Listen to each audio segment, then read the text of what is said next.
En tant que chef d'entreprise, vous cherchez probablement à motiver votre équipe et à ce qu'elle donne le meilleur d'elle-même. La gestion des performances est un point clé pour atteindre et maintenir ce potentiel. Dans cette vidéo, nous verrons comment mener des conversations sur les performances, ce que vous pouvez faire pour préparer ces conversations et comment gérer efficacement les conflits à l'aide du modèle STEP. Commençons. Advisory, Conciliation and Arbitration Services, ACAS, préconise que les processus de gestion des performances commencent par une approche informelle. Les conversations relatives aux performances ne sont pas toujours agréables. L'un de vos objectifs doit donc être de les gérer de sorte à éviter les conflits.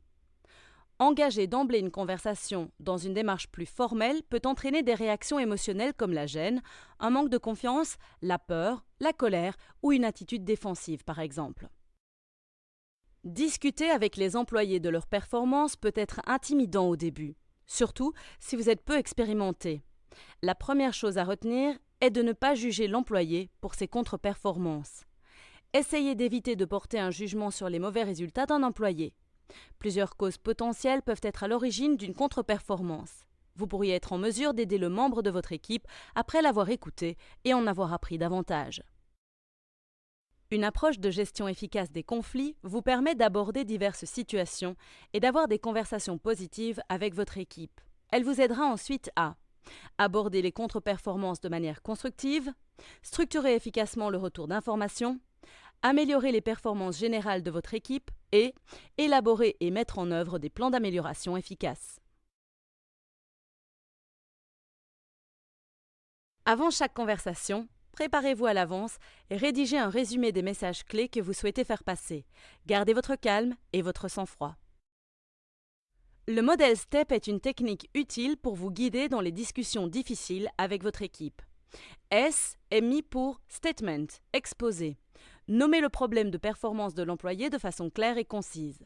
T est mis pour Test, tester. Cherchez d'abord à comprendre avant d'être compris. E est mis pour Explore, explorer. Créez le dialogue et développez votre relation. P est mis pour Proceed, agir. Vérifiez que vous et le membre de votre équipe comprenez bien quelle action sera entreprise et à quel moment. Examinez les difficultés de votre employé et recueillez les faits. Si le membre de l'équipe a des objectifs, comment sont-ils définis et quel est le niveau de retard? Si son travail comporte des erreurs, utilisez des exemples pour illustrer vos observations. Terminez vos discussions sur les performances en confirmant que vous et l'employé êtes d'accord sur les points d'amélioration et les prochaines étapes. Que faire si vous n'êtes pas sûr de la meilleure façon d'aborder une conversation? Essayez cette séquence et n'oubliez pas d'appliquer le modèle STEP. Demandez à discuter avec le membre de l'équipe dans une pièce privée. Quand vous y êtes, apportez les preuves des erreurs commises et des domaines dans lesquels ses performances sont insuffisantes. Il est souvent utile de lui demander d'identifier ses points à améliorer au début de la conversation. Passez en revue chaque erreur ou problème et expliquez ce qui n'a pas fonctionné, ce que vous attendez et comment la personne peut s'améliorer. Demandez au membre de l'équipe s'il comprend les processus qu'il doit suivre. Examinez l'opportunité d'une formation complémentaire. Mettez-vous d'accord sur un plan à suivre. Il peut s'agir de fixer des objectifs, de convenir de dates de formation et de préciser la durée de la période d'évaluation de ses performances. L'un des aspects les plus difficiles de la gestion de la contre-performance d'une personne est d'admettre que vous ne lui avez peut-être pas donné tous les outils dont elle a besoin pour faire son travail. Si vous avez prévu une période de vérification, elle doit se situer dans un délai raisonnable, par exemple de 4 à 6 semaines.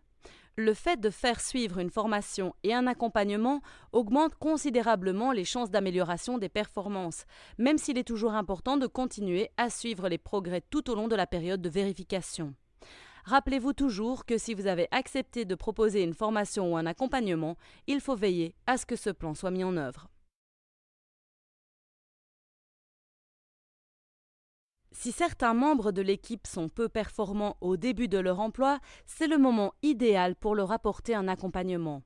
Les périodes d'essai sont généralement définies dans le contrat de travail. Elles sont généralement de 3 à 6 mois.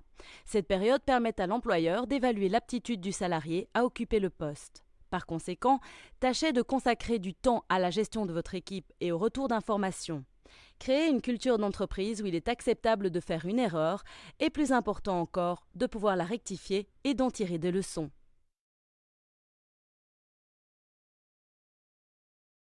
La capacité de mener efficacement des conversations difficiles vous aidera également dans d'autres domaines de la gestion de votre entreprise. Par exemple, si vous devez vous occuper des plaintes de clients ou si vous devez gérer des conflits avec des fournisseurs. Les équipes performantes sont composées d'employés talentueux qui se sentent soutenus. Mettez donc à profit la méthode STEP et adoptez une approche mesurée dans vos conversations relatives aux contre-performances. N'oubliez pas qu'une gestion efficace des performances est vitale pour la croissance de votre entreprise.